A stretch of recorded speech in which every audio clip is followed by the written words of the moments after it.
BNP chairperson Khaleda Zia লন্ডনে তার ছেলে তারেক রহমানের বাসায় রয়েছেন। বেশ কয়েক সপ্তাহ ধরে সেখানে অবস্থান করছেন তিনি এবং তার চিকিৎসা প্রায় শেষ পর্যায়ে। তার দেশে ফেরা নিয়ে প্রতীক্ষায় আছেন দলের নেতাকর্মী সহ দেশের জনগণ।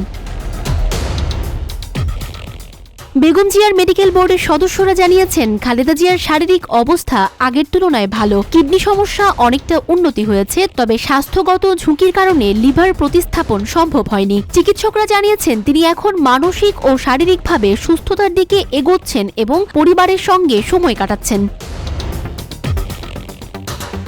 খালেদা জিয়ার চিকিৎসার জন্য লন্ডনে 6 জন চিকিৎসক গিয়েছিলেন। তাদের মধ্যে 5 জনই দেশে ফিরে এসেছেন। একমাত্র অধ্যাপক AZM জাহিদ হোসেন তার সঙ্গে থেকে যাচ্ছেন এবং তিনিই খালেদা জিয়ার দেশে ফেরার সঙ্গী হবেন।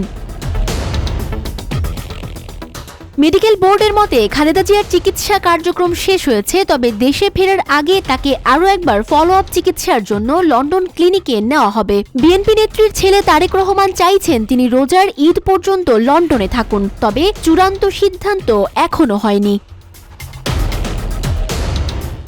লন্ডনে 2 পুত্রবধূ ও 3 নাতনির সঙ্গে সময় কাটাচ্ছেন খালেদা জিয়া। চিকিৎসকরা জানিয়েছেন পরিবারের সান্নিধ্যে থাকার কারণে তার মানসিক অবস্থা বেশ ভালো রয়েছে। গত জানুয়ারিতে কাতারের আমিরের পাঠানো বিশেষ এয়ার অ্যাম্বুলেন্সে তিনি যুক্তরাজ্যে যান এবং লন্ডন ক্লিনিকে ভর্তি হন।